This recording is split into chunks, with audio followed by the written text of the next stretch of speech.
201. It's my lucky number.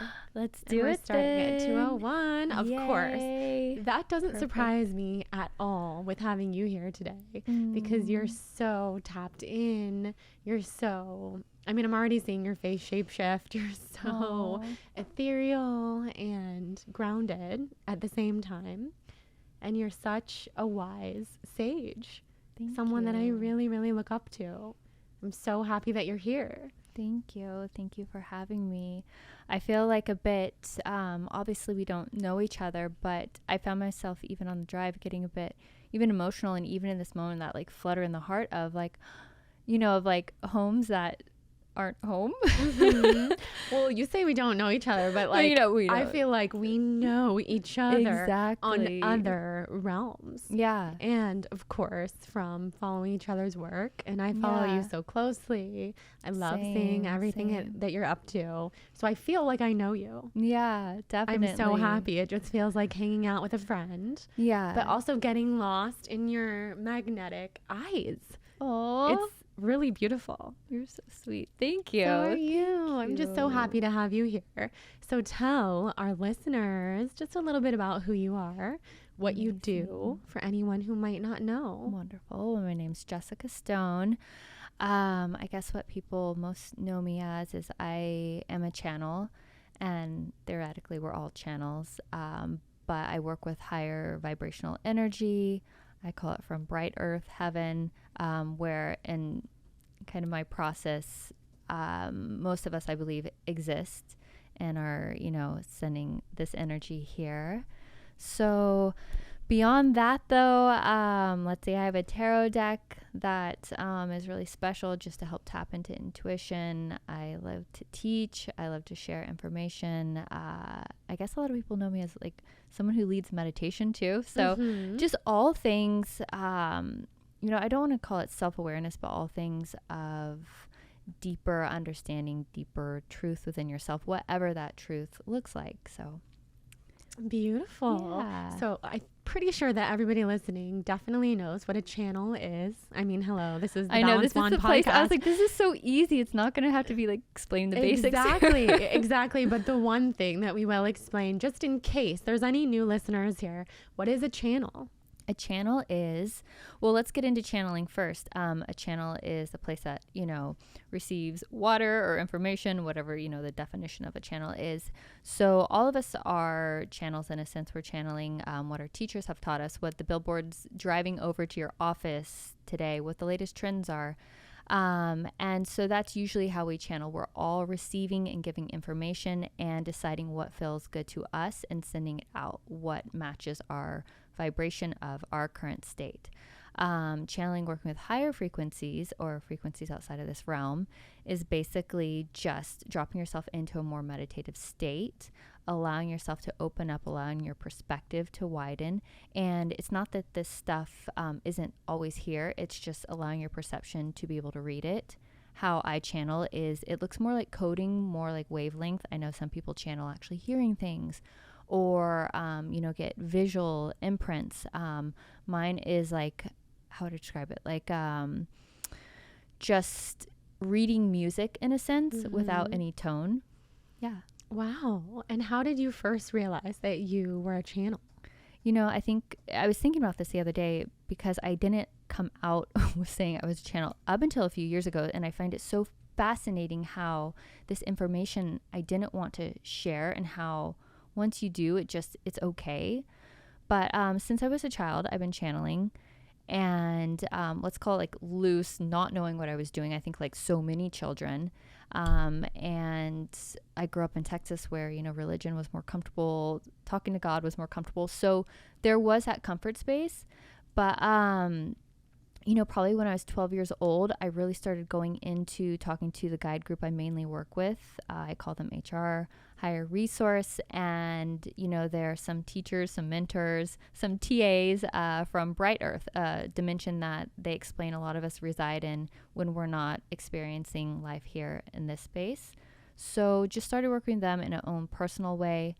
And really, probably about 7 years ago, my life fully, I guess, switched over to just being more an energy worker, healer, tarot reader, meditation leader by, I don't think I had a choice, as we don't, as we don't really in this life. And so it's just been, I guess, a more unfolding of that word, a channel, as the years have gone on. And, you know, in worlds like just speaking with you, it's totally and completely comfortable. But I am a mom, I am a person outside of this. So that was the hardest transition, the hardest place of saying, well, actually what I'm doing is channeling. Right. And, you know, I have a couple questions on that. Yeah. One, what shifted in your life 7 years ago? Was there something big? Did you have, you know, a big life event that changed the course of your future? Yeah, I mean, in one way, what came first, I'm not sure, but something I did always privately or something I would do for friends, family, whether it was tarot or just energy work, it started showing up where more people were asking for it. And it started to become a job. And, you know, I never had really an intention to do that per se. It was like, okay, let me follow this. But at the same time, I was in a marriage, and it was, all respect to him, it wasn't, you know, how he saw his partner wanting to be. And simultaneously, my body was, I'll call it shutting down, ignoring the signs. I had lesions on my body is the best way to describe it. I was sick all the time. And, you know, I knew it's time to shift into this higher frequency and allow it to do so. But it was a giving up of one version of myself to allow this to take place. And on the other side, I'm like, oh, I get it. It's totally fine. You know, it's so scary to take those leaps. So I entered, I guess, this next version of me, my time to give my gift back into this earth. And make that, you know, make that kind of the ethos, the stance that I exist within this place. So, Wow. So yeah. you already pretty much answered the other question, which was, what were you worried about? But it makes sense if you were married to someone who didn't necessarily envision himself married to a channel, a psychic. And that was something else I wanted to talk to you about, given that we're so similar in this way. Yeah. And now I'm a mom too. Yeah. So I'm like, okay, now I'm going to meet all these new people and my son's going to have a life. And I don't mind being viewed as whatever I'm viewed as, you know, out there channeling aliens, etc. But I think of him and I think of people in the world and how judgmental people can be. And then I wonder, oh my God, what am I doing? Or what am I even doing on this planet, first of all? Yeah. But how do you deal with, you know, how do you kind of blend your worlds of being a mother, being a channel, etc.? Yeah. And, you know, my kids are a bit older, so I'm definitely in the stage where, you know, people talk about it and, you know, they know who I am. They know what I do for work. And it was intimidating at first. It's intimidating to show yourself. It's intimidating whether you want to be a singer or you just enjoy, you know, like building homes, whatever it is, to show your true essence is intimidating. So I think everybody really, when we step into our gifts, no matter what it is, it can be intimidating. Even if it is, my gift is to be a mother, that fear of are other people judging, you know? So because this work is more, and I don't even want to call it taboo because I feel like it's not anymore once I kind of release that. You know, I'm just so grateful to be who I am, and have kids, raising them in a certain way. And to be honest, like, I think there's a place for everybody in a community. And so, you know, I have dear friends who have completely different beliefs. You know, you do the PTA things and there's every single character there. And it's like, I want to be my character. Yeah. And so there's a lot of love and good within being yourself. And I think once you are so comfortable with you, you can't waver in that. So people just have to love and accept it. But I'm sure you feel the same thing when you meet new people or they like see your Instagram and stuff like that. You're like, hello. I had that Here moment the other day, 100%. And to be clear, I think it's so cool to be a channel. And most of the time, and it sounds like you experience this too, people who come from a really different walk of life are really intrigued, if not inspired, if not like, oh my God, please read me, please tell me more. Yeah. It's really cool. But I had that moment the other day. I was visiting my niece. She's 20. As of 2 days ago, she turned 20. I was visiting her where she's working now at a jewelry store in Malibu. And I somehow was like giving astrology reading, unofficial astrology, like conversations to everyone that she works with. I am that person. It's just an interesting world that we've signed up to live in. It is. And it's like, but you're like, I can't be any other way. And I would say like 99.9% of people, absolutely, yeah, they're, they're feeling something inside their self where they're like, ooh, let me learn further or connect. So it's always met with good. But I think it's all inside us where we're like, am I going to be rejected for showing myself? Is it wrong? And, through the lens of being a mother, it allows that fear to take a new form. That still is not real. It's still not real. Totally. Exactly. My kids, like, they're like, oh, cool. You want to like channel with the guides and all that and talk about it on the school playground, but do not wear that lame pair of shoes. It's like they're more concerned about, like, why are you wearing that dumb sweater? So you're like, okay, it's so true. It's and fine. Kids get it. Kids get it, by the way. Like, they're living this life more so than we are. Yeah. They're in that other realm all the time. So that's another question I have for you, is raising your children in a spiritual way. I mean, a lot of people write into me and they say they were raised religious and they don't want to raise their children in a religion, but they do want to raise them in spirituality. Obviously, I'm still learning. I would love to hear from you. Yeah, as far as like raising kids in a mindful way, I would call that more. I mean, I think, I'm a firm believer, if you're taking care of yourself and you're fully embodied in your energy and, honoring you, your kids naturally, without having to say a word, without having to teach them anything, are experiencing a better way of life. And so, I don't at all actually push anything on them. I don't, say this is our stance, because our stance at home is simply what feels good. Are you honoring yourself? Are you honoring each other? And that doesn't mean that you have to be perfect, but it's just a lot of communication, a lot of heart-centered family living.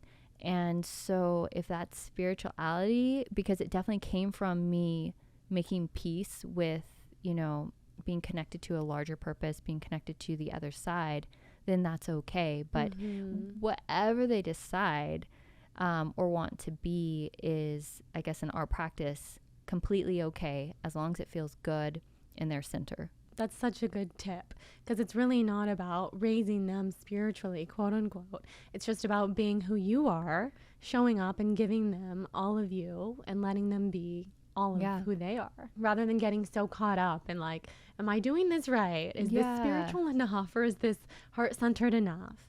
And really it's just, if you're living a mindful life and you're being your mindful self, then clearly that's the kind of parent that you're going to be. Yeah, and it trickles down into everything of, I feel good inside. And so, the patience is there, the humor is there, the love is there. And I think pretty much that's what we all need. Yeah, it's so true. And so it works out pretty good. We'll see. So far it's working. Yeah. Good. Well, the timing of having you here today is perfect, because everything that you said a few minutes ago about your body shutting down 7 years ago, the lesions, the being sick all the time, that's where I am right now. And I've covered it with makeup, but I have lesions all over my face. You look good, girl. Thank you. Shout out to Kosas, amazing sponsor of the show, because I don't know what their incredible products do to cover what's going on my face. But I'm in that space of knowing I'm such a channel, and I use it in my daily life because I talk about it and I have this amazing audience who is open to hearing about it, but I'm not really, if I'm being honest, using it to the full potential or really giving that gift out to the world in the way that I want to. Or even waking up and meditating. Like, I'm very much in this rut of like working on other things and doing the podcast and straddling worlds when I know that my soul just wants to be dancing in this other realm. And yeah, like, what are your tips for me? Or can we even channel a little bit about that today? Yeah, I think we should channel on it. Yeah, let's do it. I think that's amazing. I want to know, because I have a block. I have a resistance. I don't know what it is, because I'm not outwardly resistant to being a medium, being a channel. I love it. I think it's so cool, and it's given me nothing but gifts in my life, but I have a resistance to focusing on it, to strengthening the gift. I hold back at all costs, like, maybe let me just be a little normal, dear God, kind of thing, but I'm not, and I just want to embrace that. My whole entire being is trying to tell me something, and I listen, but I don't listen, if that makes sense. Like, I hear it, but I'm like, just let me be okay for today, kind of. Yeah, like, let me get through it. I have a responsibility to so many places. I can't do this yet. Yeah. And even when you're speaking, how you're like, I just want to be in the other realms, you know, at least that pinged for me with, you know, you're not keeping all your life force in this because it's not exactly where you want to be. And it's not that you're not grateful for, I mean, we're obviously sitting in the most amazing situation here. But it has expired. And so when we have something expired, it just starts whittling. Does that make sense? And so it's not bad that anything that was. It's, you know, it's neutral. It's just, it's expired, that journey, that place inside of you. And so, you know, the data and channel I'm getting on it is just simply, it is, so let's go into it, because I am a Capricorn where I'm like, we've got to, like, be realistic, guys. Thank God. I need some earth signs in my life. So so you're riding on expired energy. And so you're riding off the body's energy. It's just being homesick now. It's missing it. And this place is, you're in the old journey. So then the fear of the new journey is, it's not letting people down. You'd be rising people up. They're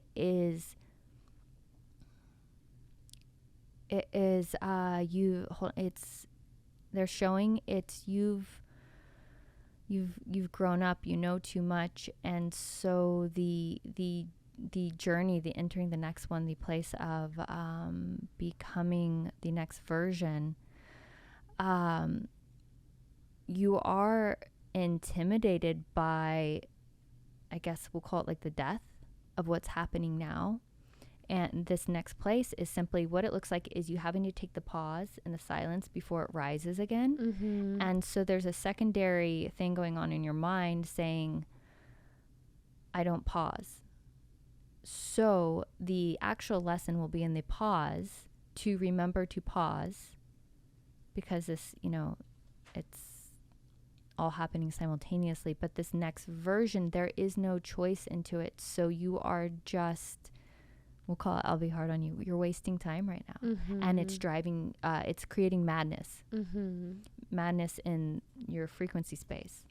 Yeah. And your madness might be someone's absolutely dream. So you feel guilty because you're like, well, shoot, I have it all. Then that can be someone's dream. But we are all in different storylines. We're all in different flows. So that's okay to happen simultaneously. That it's not, and I don't want to even call it your dream anymore, but you have to go to the next, basically, realm on this earth. Yeah. It feels like it's time. And you are, you know, what I'm seeing is you being, and I don't, this might come off weird, but like a spiritual leader. I'm seeing you lead people in a new way. So it's not that you have to give up everything, but how do you transfer this energy? But the pause is the place that you need to go to. And that's the lesson, is in your pause, you can actually find her. Wow. Oh my God. So that resonates so deeply. All of it. And, you know, your physical body, you know, our physical body is the last place that energy lands, you know. And so your physical body, it's sensitive. You know that. congratulations. You know, you're sensitive. Yes. You get stuck with that on earth. Very. So you now owe it to your body in all the versions upward to just rise back up to her. Mm-hmm. I do. Yeah, it feels like a time to commit to myself and to bust past some of these fears.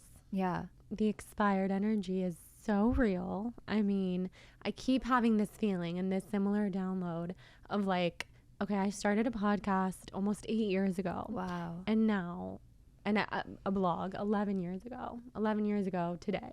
Wow. Isn't that crazy? That's neat. And now, and I love this about the podcasting space, everyone has a podcast. So many people, thousands, millions, tens of millions. I love that. But I do feel like I'm kind of a leader. And, you know, if I'm not worried about sounding like arrogant, like definitely a leader. And so what's next? And not to say that I don't want to do this anymore, because I do, but it can't take up 100% of my space anymore, my workspace. I obviously have like my family energy, my work energy, and this takes up the space. And there's a lot of other things. And I feel really overwhelmed. And my body's just like, come on. There's so much more. There's so much more. And I don't think you're even missing anything. You know, I'm a firm believer that we all know our truth. And even when you're speaking it. So then what is the block? What is the block here? It's not a block. It's just you deciding to not go to your breaking edges every time. Mm-hmm. So it's happening no matter what. So, you know, you don't have to worry about when will this happening. The shift is happening. It's learning easier transitions instead of pendulum going. Yeah. Oh, I'm so extreme. I'm like, if I have a podcast today, then I have to like do just that. I have to be this one specific way. I have to show up full throttle, like exhausted afterwards. That's the only way to do it. Yeah. Give your all. And today I tried to break that pattern by taking Atticus to this class in the morning and doing all these other things, and then like quickly taking a shower, coming here. It was a huge break in my pattern because I'm a reflector in human design, and I know how to conserve my energy, and I'm big on that. But I do it so extreme to the point where like everything's riding on like the one podcast interview of the day, and it's kind of miserable. Even if I look forward to it. Well, you know? Even whatever we were, messaging about, you said like, oh, I'm learning about you. And I was cracking up because I was like, she knows everything about me. But 100%. It's so there's, there's that thought in your mind where you're like, oh, I want to show up to my best. Right. Like I want to listen to all your past interviews. Yeah. I want to make this one the best. Like, but your best is simply you have the radar on where, I think so many of us are searching for that radar.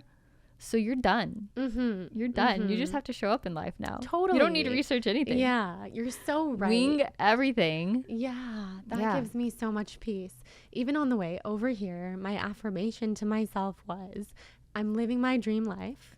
I'm the main character. That part has to be on there for some reason for me.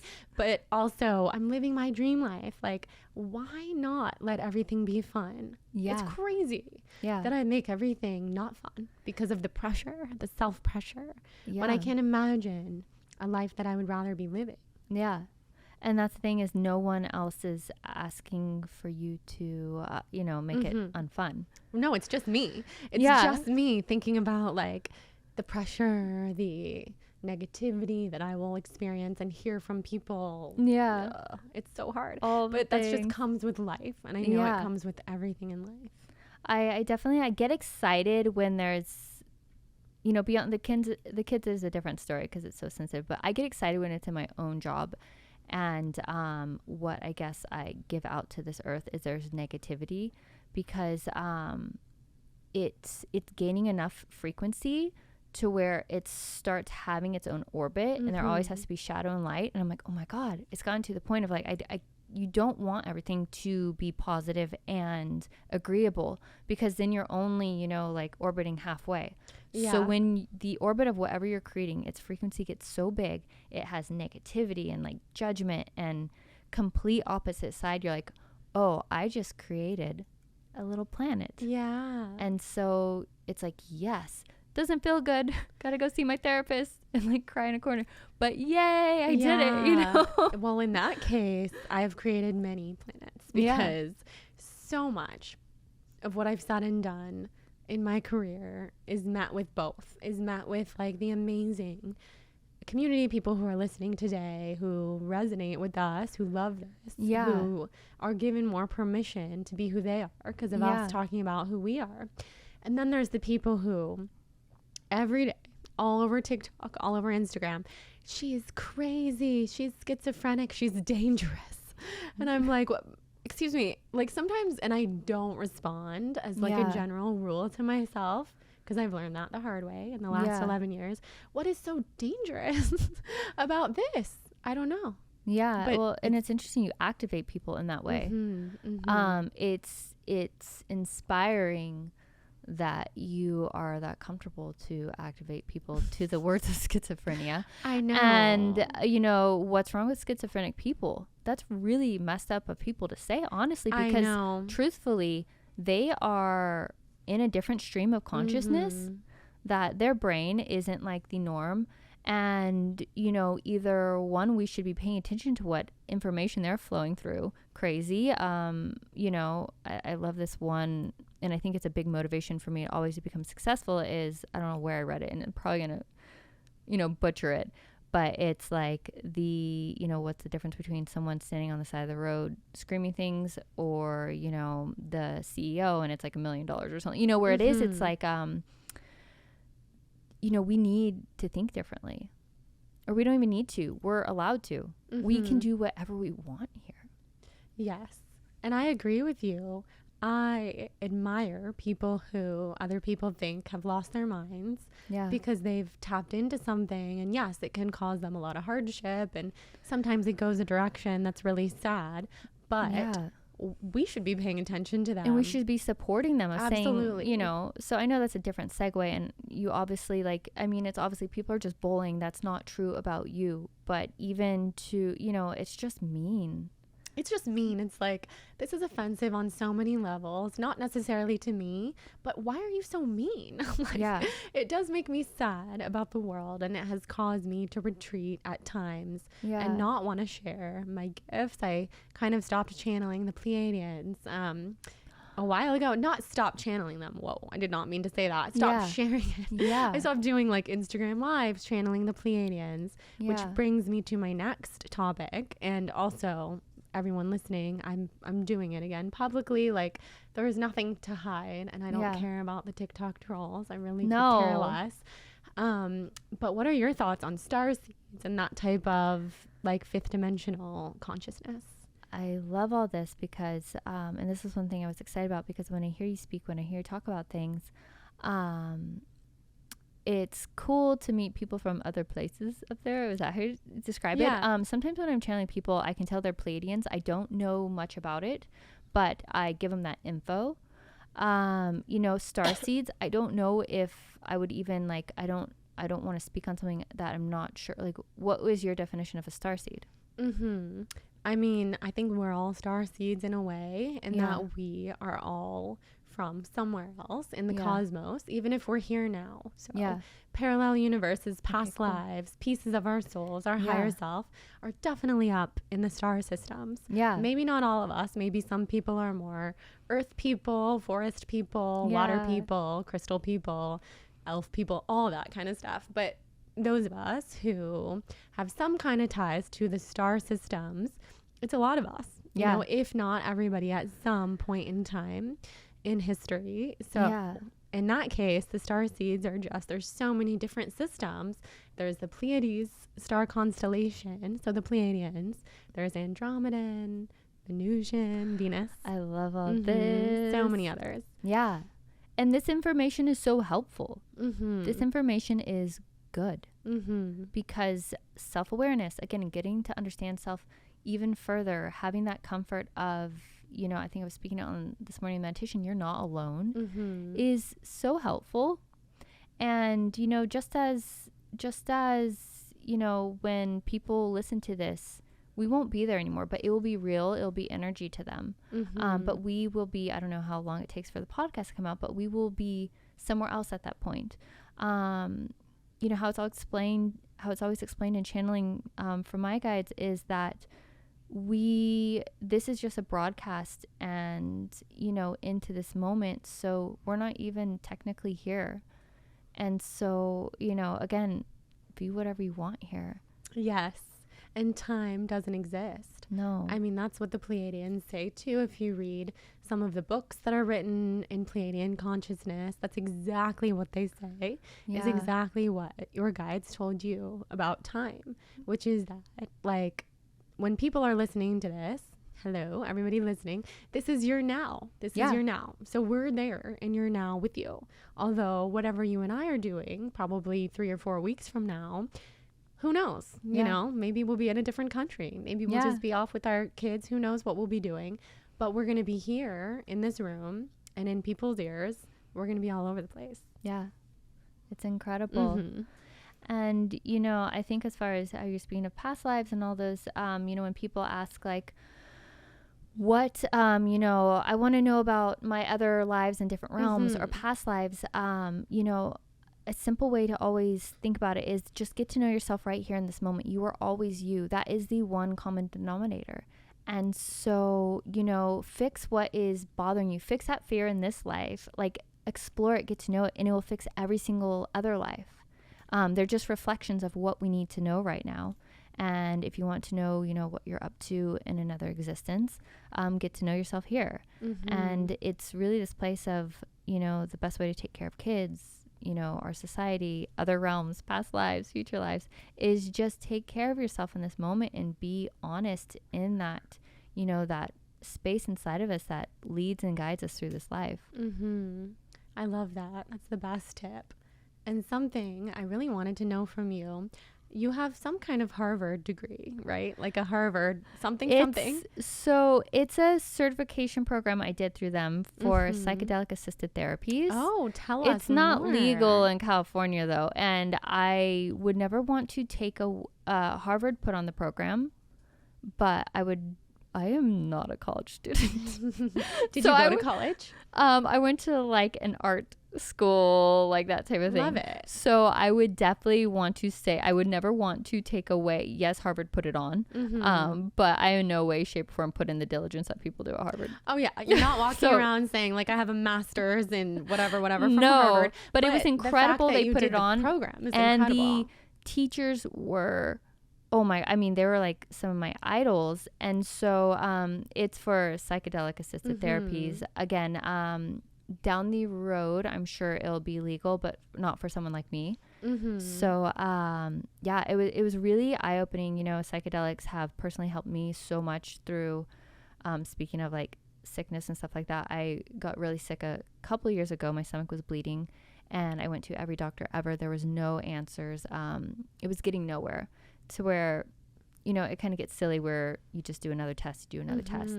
And so, you know, I was pretty, I guess we'll call it sober minded before that because, you know, I'm like, okay, just like you don't need substance, you can tap into it all.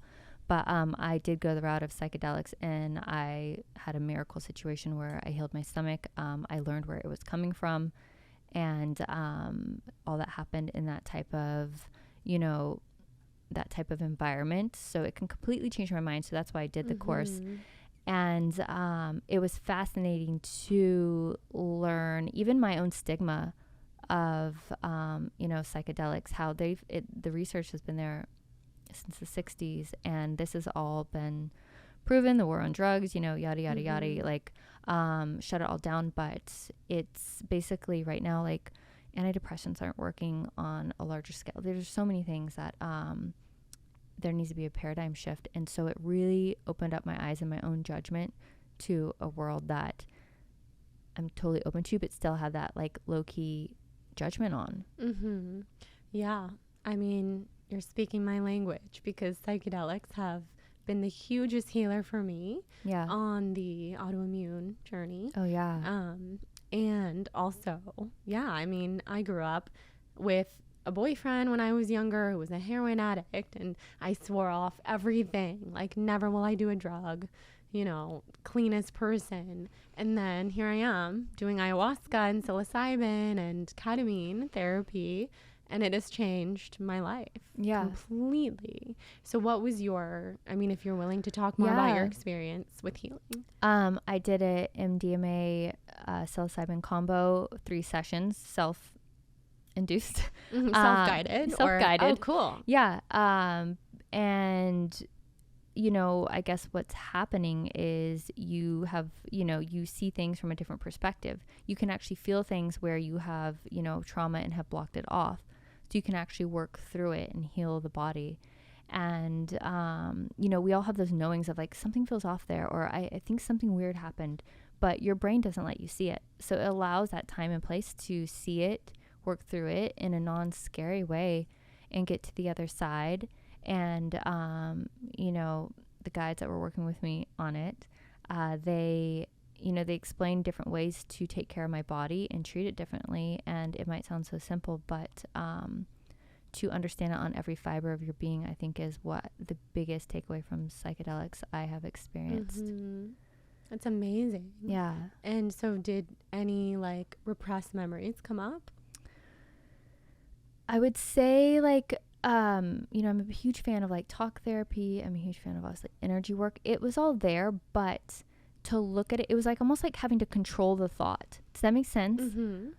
So no memories that weren't there, but I had control over them. So I had to give in to them, and I had to feel, and I had to process, and I had to, you know, see how even I was a part of that situation, you know, no matter, I mean, there was tons that I went through, but just really, you know, honoring instead of trying to, oh, I know, basically going to an unknowing. Yeah. Wow. I love that. And then what did the integration process look like? You know, that was during a summer that I had an endoscopy scheduled that I was like, I'm going to do this work, get there, and they're going to like, and it turned out I went and they were like, this is great. Wow. So, you know, I think integration is huge. And I think it's very important I think that's probably the most important part, you know, at least like in my younger 20s when I was partying and having those experiences, you don't integrate. So you're like, woo. And then you're like, oh, I'm still a piece of shit. So it's like, how do I take these lessons that were so beautifully given to me and integrate them into my normal life? So integration, I just treated myself like one of my own sessions and, you know, lots of quiet time, journaling, meditation, reflection, action. Yeah. Wow. That's so inspiring. Yeah. We are so capable of healing our own bodies. Yeah. And I think, you know, there's nothing negative on this earth. It is like, just like a mushroom. If you take it in a weird situation or in a weird place, you're going to have a funky time. Or if they over process it, which my theory is they're going to be doing that, is they're going to legalize all these beautiful plant medicines.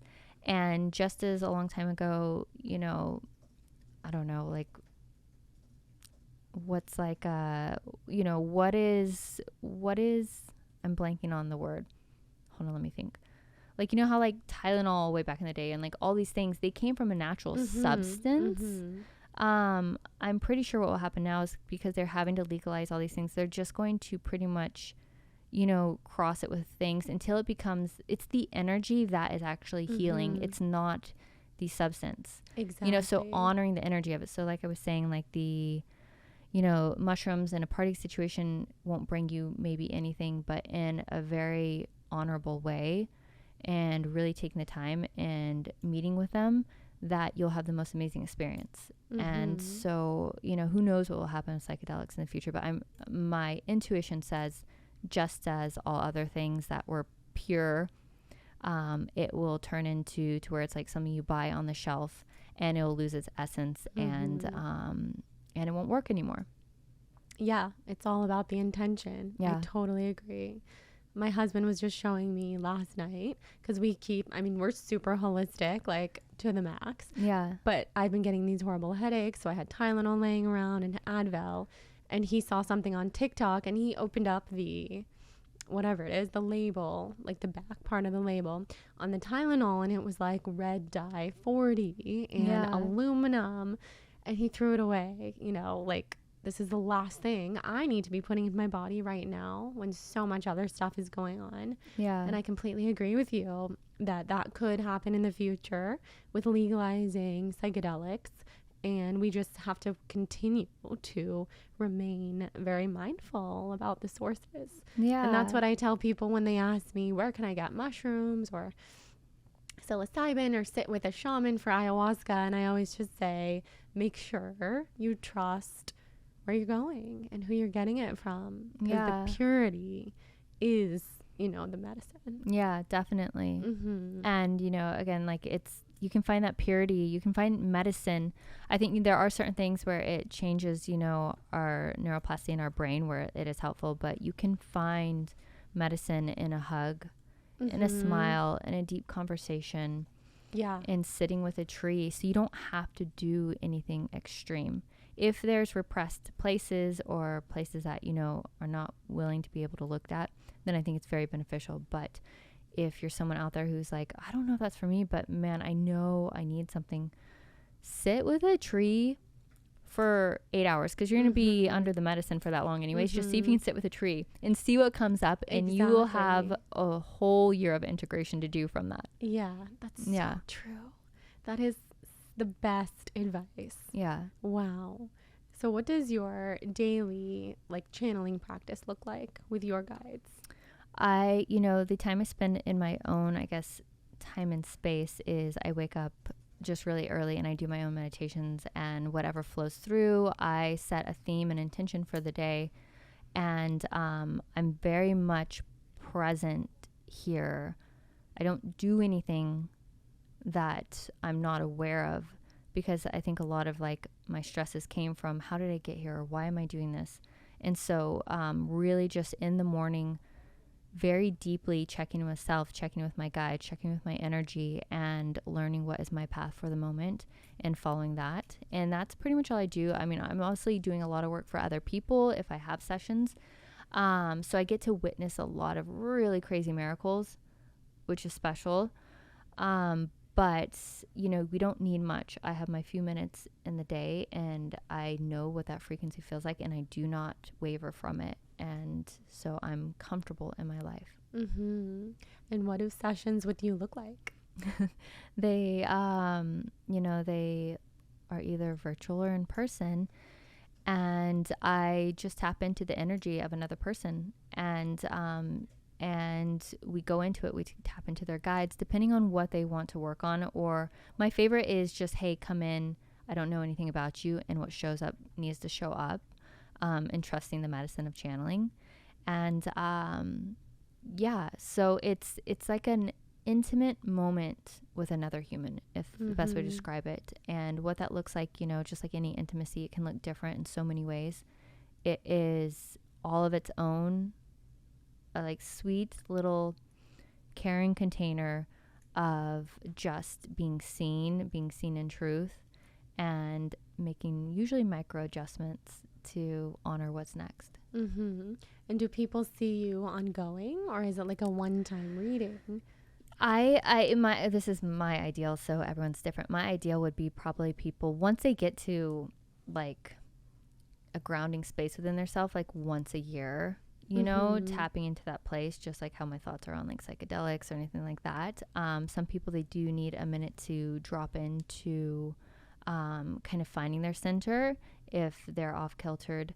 So yeah, it just depends. But I think the ideal place, because there's so much integration you can do in one word, one thought, one moment that happens, whether it's you're at lunch and you order food and you knew you wanted something different, that might take months to integrate of why that happened. Does that make sense? Everything is a ceremony in a sense. It is. Yeah. The ceremony of life, which I completely believe in. Yeah. So it's a very intentional ceremony that I just work with people on, and all in our more energetic space. And that's what I do. Love that. Yeah. And tell us about reading tarot cards, because that's how I was first introduced to you. We did a virtual session. Yeah. Like a tarot card reading. It was during the pandemic, so everything was pretty much virtual. Everything was very virtual. You know, probably like 13, 14, I don't know. Years ago, I don't know where it came from, but I got a tarot deck, and I immediately said, wow, this is such a great lens to show people. Because when you're channeling and it's more esoteric and it's not, you know, visual with the eyes, sometimes it's harder to grasp. So a tarot, just as every single thing is symbolism in our life, tarot is symbolism right in front of you in an intentional moment. And I just fell in love with them way back then. And, you know, probably like 3-4 years ago, I created my own deck just because I liked more simple decks. And I was having a struggle finding them. And because as a reader, you should know all the energies of the card. And some decks are very archaic and gothic, or I don't know how to describe it. Yeah. Renaissance fair. Yes.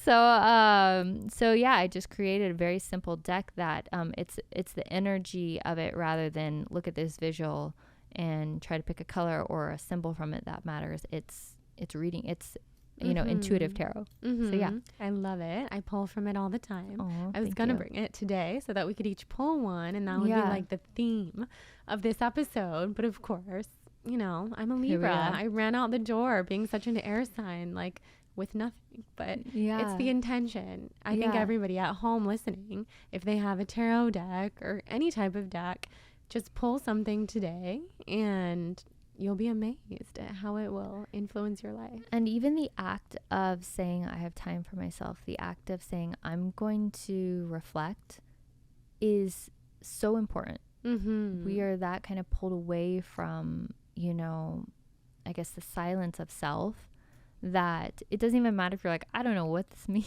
or what's happening here, but I took care of myself for a moment, and that's cool. Yes, beyond. Yeah. So I want to ask you some of the rapid fire questions that I ask everyone who comes on. They don't have to be super rapid fire, but that's just what we call them. Do you know your sun, rising, and moon signs? My sun is a Capricorn, rising Taurus. Moon is a Leo. Oh, wow. Yeah. So you're double earth with that. Double earth, very grounded. Fiery moon. But rising. Moon Fiery moon is limp, so I have to be seen. Yes. In my groundedness. Yes. You're supposed to be on the world stage. Yes. And you have your course coming out where you're doing a lot of speaking, which looks amazing. That'll be amazing. That's very Leo moon. Yes. Tell us a little bit about that. The course comes out, the pre-launch is June 28th through July 1st, but the actual launch is in September. And it's just all my teachings condensed into one to basically have you in every single way understand your inner purpose. And I don't say that in a way of I obviously can't teach anything. It's tools and channels and the deep work to feel it in every fiber of your being of I'm comfy in this body and I'm at peace. And so taking whatever you discover with it out into the world. So I'm really proud of that. I'm proud of myself for, you know, it's hard doing large projects and taking a risk on self. And I'm proud of myself for, you know, just, again, tapping completely into, yes, there's a million different ways to go about life, but listening to what I'm supposed to be doing. And so it's a soul-led life. That's the course name. So yeah. It sounds incredible. It will be neat. And we have accountability groups, you know, through the rest of the fall, which I think is important because having community is so important. When, again, you're talking about, like, you know, I'm sure everybody feels it in this group and like, can we talk about weird stuff? Yes. You know, and can we cheer each other on, and can we, you know, be brothers and sisters on this earth? So yeah. Absolutely. Yeah. Well, everybody check it out. It's going to be amazing. Yeah. What's your human design? Oh my God, wait, what is it? Okay, so I love human design. It won't stick in my brain though. Like, so people are always like, read my astrology or my human design. I'm like, no. Like, that's like, I make Italian food. Someone else makes, you know, a different dish. So it's like, let's maybe put some wrong information out there and say manifesting generator. I feel could like be you're right, a manifesting could be wrong. generator. We can always look it up later too, and then I can put it in the intro or something, because I really want to know what you are. But it makes sense. I mean, there's so many things out there, and I think it's a sign of a real authentic teacher when they don't claim to be the knower of everything. Oh yeah, I don't know anything, by the way. But I know myself. Yeah, and that's what matters.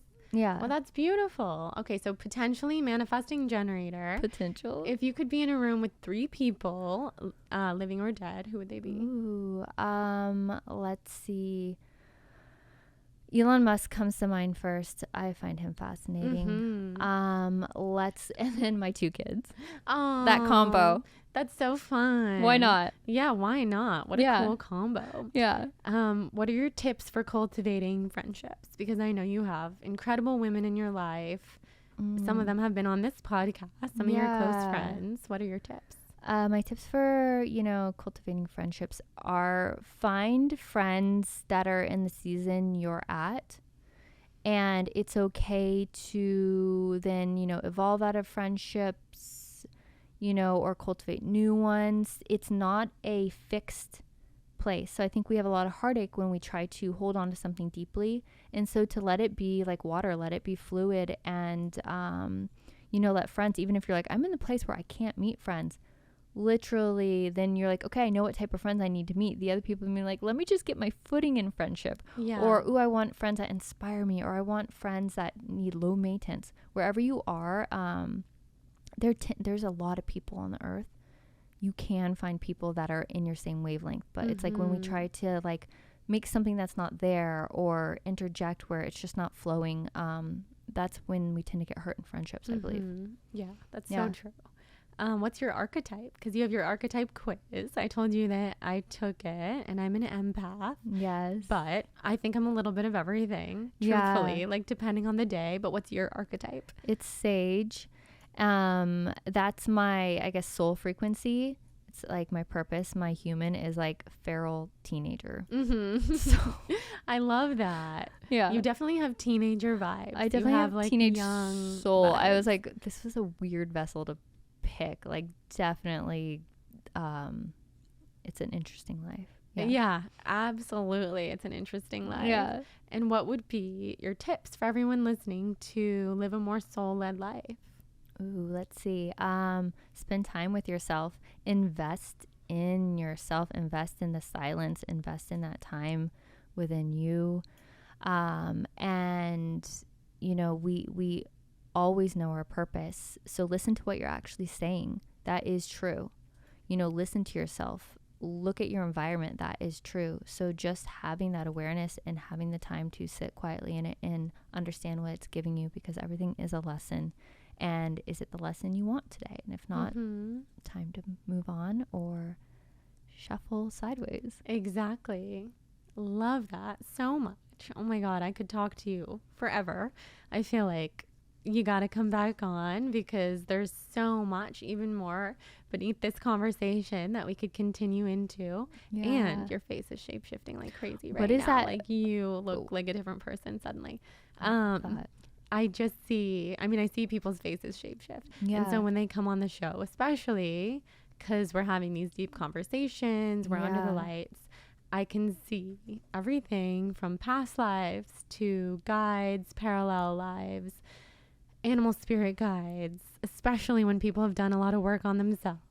So in you, I'm seeing so much. I mean, give me one. What you got? Okay, so I'm seeing like an old Native American woman coming through really strongly, like with the long gray hair, very shamanic vibes. And I never see this in anyone, but what's happening is your eyes are disappearing, and I'm just seeing one third eye at the top of your forehead, in the middle of your forehead. Yeah. And I'm seeing, as far as animals, I'm seeing like monkey, gorilla. I have my monkey ring. Oh my God. Yes. Well, the monkey's here with you. I love that. Right now. And the whole time we've been doing this, by the way, I've had to like blink really hard so that I can see your human self, because you're so multidimensional, and I see it all.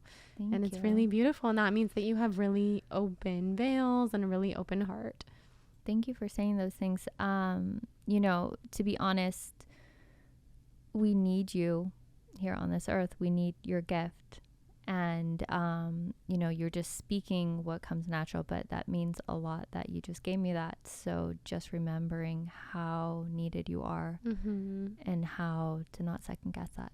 Thank you so much. Yeah. That means the world. Yeah. And to have you here today means everything, because I really do feel like the life that you embody is the life that I'm about to step into, you know, a similar blueprint type of thing. I mean, you're definitely an inspiration for me, an expander for me. An inspiration for me too. Thank you. How beautiful when that can go both ways, like so mutual, because I really, really, really feel that. And I feel so lucky to know you. Thank you. This will be the first in real life hang of many.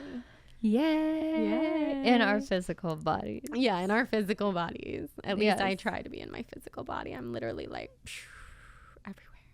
I know, but that's amazing. It's so fun to... I was so excited to meet such a weirdo. It's like, it's so fun when you're hanging out with weird people. I can only hang out with weird people. Yeah. I recently did an interview with... I mean, everyone who comes on the show is amazing, and I'm very picky, and I wouldn't have anyone on that I didn't absolutely want to have on. But I had someone on recently who is way more mainstream. Definitely like me in my fullness. I was like, I hope you didn't hate being on my podcast because like, and he was like, no, it's all good. But all of that to say, I really look forward to conversations like these, and they fill me up so much. Good. Yay. And thank you for having me. Thank you so much. And where can everyone find you? You can find me, I mean, Instagram's always the easiest way. So Jessica Stone, probably _co. And from there, you'll get directed all the different places. You can kind of play with all my soul exploration. Fun. Yeah. Yay. Well, thank you so much. This was so beautiful.